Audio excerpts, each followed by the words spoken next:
السلام علیکم ورحمۃ اللہ وبرکاتہ۔ ناظرین کرام، آج ہم آپ کو لے چلتے ہیں رسول اللہ صلی اللہ علیہ وسلم کی زندگی کے اس دور میں جسے تاریخ میں عام الحزن یعنی غم کا سال کہا جاتا ہے۔ یہ وہ وقت تھا جب اللہ کے نبی صلی اللہ علیہ وسلم پر ایک کے بعد ایک مصیبت نازل ہوئی، مگر آپ صلی اللہ علیہ وسلم نے صبر، استقامت اور توکل کی سب سے بڑی مثال قائم کی۔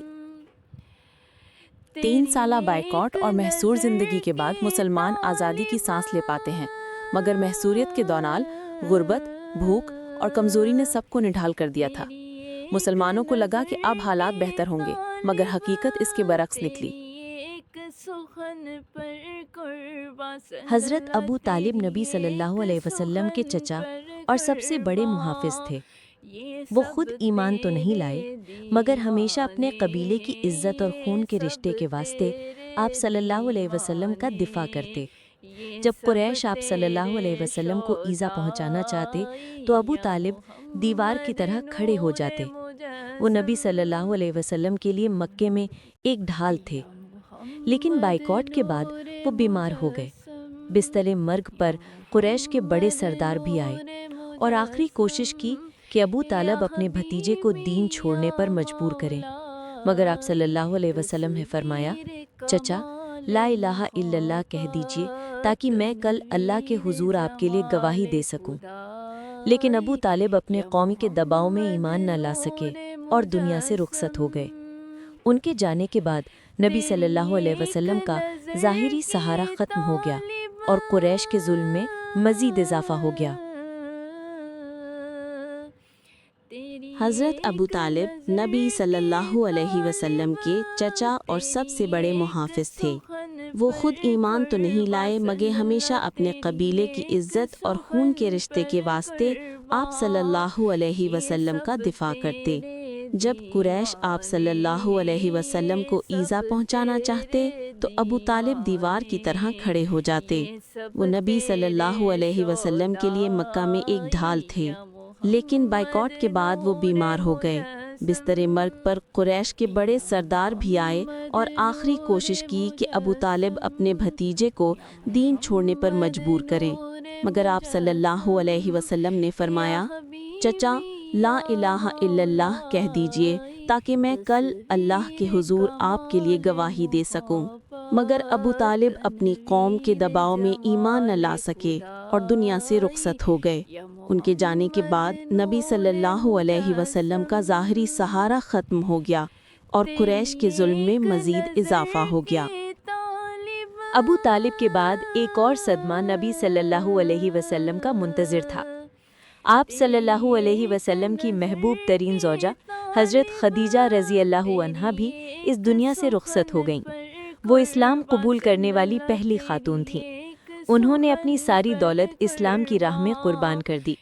جب سب لوگ آپ صلی اللہ علیہ وسلم کو جھٹلاتے تھے تو حضرت خدیجہ آپ صلی اللہ علیہ وسلم پر یقین رکھتی تھیں۔ جب لوگ آپ صلی اللہ علیہ وسلم کو چھوڑ دیتے تھے وہ ساتھ دیتی تھیں۔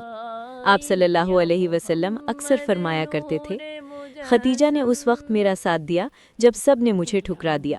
انہوں نے اپنے مال سے میری مدد کی جب سب نے مجھے محروم رکھا۔ ان کے وفات کے بعد نبی صلی اللہ علیہ وسلم کا دل شدید غم سے بھر گیا۔ ابو طالب کے جانے کے بعد قریش کو لگنے لگا کہ اب نبی صلی اللہ علیہ وسلم کمزور ہو گئے ہیں۔ وہ پہلے سے زیادہ سختی کرنے لگے۔ کبھی راستے میں کانٹے بچھائے جاتے، کبھی خاک ڈالی جاتی، کبھی تانے دیے جاتے۔ مکہ کی گلیاں نبی صلی اللہ علیہ وسلم کے لیے کرب کا میدان بنا دی گئیں، لیکن آپ صلی اللہ علیہ وسلم نے صبر اور دعا کے ساتھ اللہ کے دین کی دعوت جاری رکھی۔ 2 بڑے سہارا دینے والے رخصت ہو گئے، ابو طالب اور خدیجہ رضی اللہ عنہا۔ اسی لیے اس سال کو عام الحزن کہا گیا۔ لیکن یہی وہ وقت تھا جب اللہ نے اپنے نبی صلی اللہ علیہ وسلم کو مزید صبر، ہمت اور توکل کی تعلیم دی۔ مشکل کے بعد آسانی آتی ہے، یہی قرآن کا پیغام ہے۔ نبی صلی اللہ علیہ وسلم کے اس صبر سے ہمیں سبق ملتا ہے کہ زندگی کے ہر غم اور دکھ میں اصل سہارا صرف اللہ ہے۔ ناظرین کرام، یہ تھا عام الحزن کا واقعہ، جو اسلام کی تاریخ کا ایک نہایت کٹھن اور سبق آموز باب ہے۔